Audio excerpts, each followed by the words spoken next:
What's going on? It's Bursty and today I'll be giving my honest review of Universal's Dockside Inn, one of the two endless summer resorts, the other being Surfside Inn.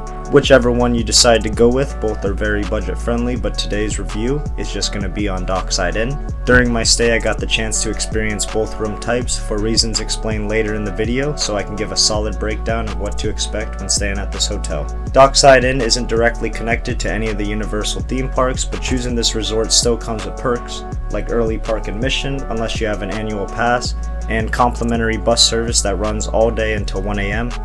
The bus transit system is a big plus. It gives you early access to the parks without worrying about parking or transportation costs, and you get to enjoy your stay without needing a rental car, so big bonuses there. Also, if you do decide to keep your car at Dockside Inn, it's like $26 a night, so if you're only there for 4 nights, it's about $106, almost literally a whole night stay at the hotel, so just keep that in mind. Booking the room was very simple. All you need is a credit card and be at least 21 years of age and know what days you actually want to plan to visit, and you just pay. It's very simple. The room experience, there's 2 towers. There's Tower 1 and Tower 2. During our 4-night stay, we actually ended up in 2 different rooms, starting in the 2nd tower, the 9th floor, before switching to the Tower 1, the 3rd floor, and I'll explain why. I originally booked the budget-friendly room, which doesn't include the extra space or the microwave, but after discovering a small German cockroach in our first room the first night, we got upgraded to Tower 1, which had a better layout and feel overall. Still no pool view, but definitely an upgrade because it was the bigger, spacious room. However, while Tower 1 felt like an upgrade because of the more spacious room, it came with its own set of issues. The toilet didn't flush properly, which was frustrating from the start. The first shower we took clogged immediately, forcing us to call the front desk to have maintenance unclog it, but it still had issues throughout the few days we were there. Even after they had fixed it, the draining was still bad the entire stay. Between the 2 towers, I would still recommend Tower 1, but just be aware of the plumbing issues. Could be a problem. We were on the 3rd floor, so if that helps out anybody. As for rooms, both standard and spacious versions are pretty similar, offering the same beds, pillows, amenities. If you're looking for a fancier room, I honestly recommend booking one of Universal's higher star hotels instead, like the Cabana, Ventura. Nothing too fancy, but it's 2 or 3 star rating on the fancy level. One personal preference, I actually like the standard room's bathroom better. It had a walk-in shower with a curved glass door, while the spacious room just had a tub shower combo that felt a little bit smaller because of the tub and it not being flat. Just keep that in mind if you're depending on the 2 rooms, but the other one does have the microwave, so it just depends how you go. The spacious room does come with an extra room, a dining bench, and 3 beds instead of 2, but unless you're traveling with a bigger group, the $30 extra per night for more space might not be worth it. If you need to sleep 6 people though, it's a great deal.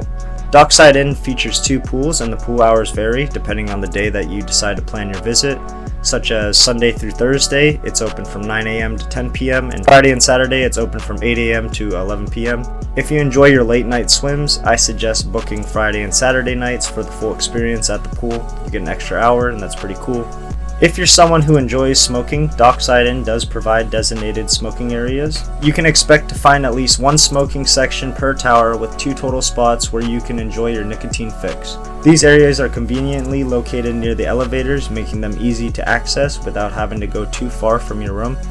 However, keep in mind smoking inside the hotel can result in a $200 fee, so stick to the designated areas to avoid extra charges. Dockside Inn does feature a gym.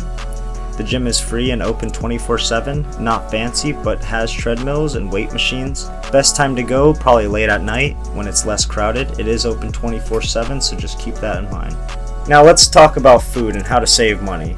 Do not rely on the Pier 8 market, for its food is overpriced and mediocre. A lot of people on YouTube like to say, oh, the Pier 8 market is great, it has good food, it's pretty decent, it's not too pricey. Nah, it's pricey. Chicken Alfredo, very small dish.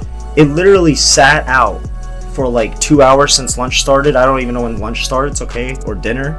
Like, say if it starts at 5, we got there at 7, and the sauce was already on the noodles and they're soggy. It's not great. And you're paying like $14 for that? For what? Stuff that's been sitting under heaters worse than McDonald's, literally? Like, I'm not even joking. Instead, I highly suggest using Uber Eats or DoorDash with coupons to get cheaper meals. For example, I ordered Panda Express for $23 and picked it up at the Hotel Loop. Way better than paying $26 for 2 plates of dry, reheated chicken Alfredo from Pier 8. Like I was just saying, it's literally just reheated like food. Like it's just sitting there, getting soggy on the heater, and you know, the people on YouTube that review are like, oh, this is great. I love spending money. But I don't, so you know, if you are coming to the cheap hotel, just know that the garbage food, I guess, is not great, and you should just go with other options. Nearby food spots include Red Lobster, Denny's, IHOP, 7-Eleven, Walgreens, and Dunkin'. I know that Walgreens and 7-Eleven probably aren't like food places necessarily. I know 7-Eleven has pizzas and taquitos and stuff like that, but you know, you can still get food at Walgreens. They sell like chips and stuff. You can get snacks, but all those places are nearby. Some of them aren't cheap like Red Lobster, but at least you're not getting like overpriced, low quality food. Like at least when you're going to Red Lobster, you're going to get a good lobster. You're not going to get some reheated lobster that's been sitting there for like 9 hours. Best hotel food option though, if you are not able to walk that far, or if it's just inconvenient for you, you just want to get on the bus because you woke up late that morning, I don't know. The Starbucks cafe inside the hotel is actually a little bit cheaper. My sandwich costs $7.50, which is way more reasonable than Pure 8's breakfast pricing. 2 sandwiches at Starbucks almost cost less than like a Pure 8 market meal. Literally, like you can get like 2 of those versus like a breakfast pizza. It's like a flatbread pizza. I had it one day, and honestly, I think the Starbucks sandwich was actually better than that flatbread at Pure 8 Market, because they just had my flatbread sitting there. I don't even know when they started breakfast, you know, but it must have been sitting there for like an hour because the eggs were soggy onto the flatbread. It's not a good market. I don't know what these people are on making these reviews, but the Pure 8 Market is not good. Do not go to it unless you have to for some reason. Then I guess you need to eat food, so then go there. I did hate on Pure 8 a little bit there in the last section, but honestly, I gotta talk about a good deal: the hotel refillable cup. Worth it? Yes. The hotel cup is actually a solid deal if you use it right. $18 for this cup, $4 per day for refills. If you're staying for like a week, that's almost like $42 total compared to Universal's refillable cup, which costs like $19 up front, plus then the next day it's $12 per day to use it, so like $90 total.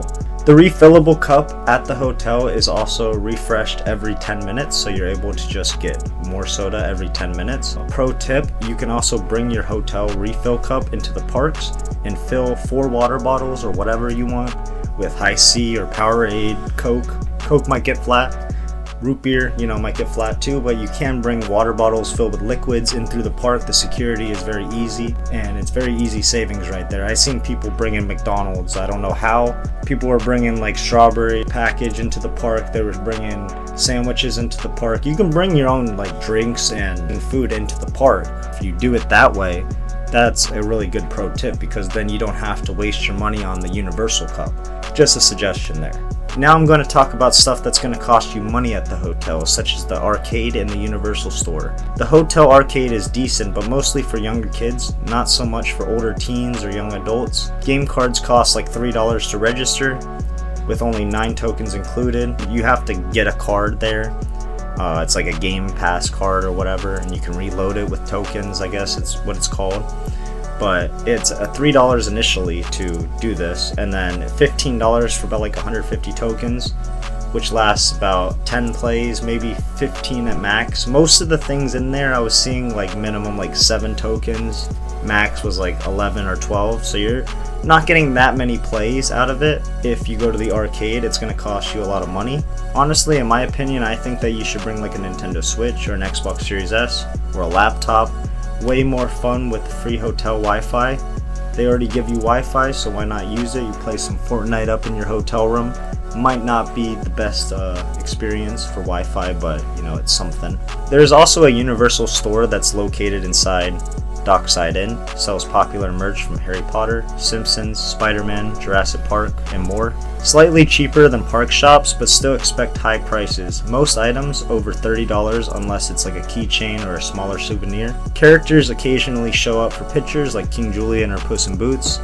adding a bit more theme park feel to the resort, kind of like challenging Disney and how they have Goofy show up at their theme parks. So kind of a nice touch there at the end with that type of stuff. Now let's talk about alcohol prices, because some people just like to drink alcohol, and that's alright. Alcohol prices aren't too terrible. I thought they were going to be a little bit more pricey, but bringing your own is way cheaper still. Cocktails there can range from $9 to $17 depending on how much alcohol is in the drink. Beer is $9 for a 12-ounce can usually, $10 to $14 for a 16-ounce can. Buying a full bottle for $20 is cheaper than buying one mixed drink at the hotel. Just keep all of that in mind when you're deciding about this hotel, but honestly all of the hotels that you're going to book with Universal are probably going to be about the same thing. My final thoughts and rating on Dockside Inn: for $90 to $120 a night, Dockside Inn is a great deal compared to local hotels charging $50 to $80 per night, but without free theme park transportation. If you want easy access to Universal without the hassle of parking, it's worth it. Plus, if you plan to drink during your stay, no need to worry about driving or Uber costs. I rate Dockside Inn 8 out of 10. Great perks, decent appearance, but overpriced food and merch and other amenities that are there like the arcade. If you found this review helpful, leave a like, it helps out the channel a lot. Subscribe to BurstTV for more awesome content, and I'll catch you in the next video. I'll see y'all later.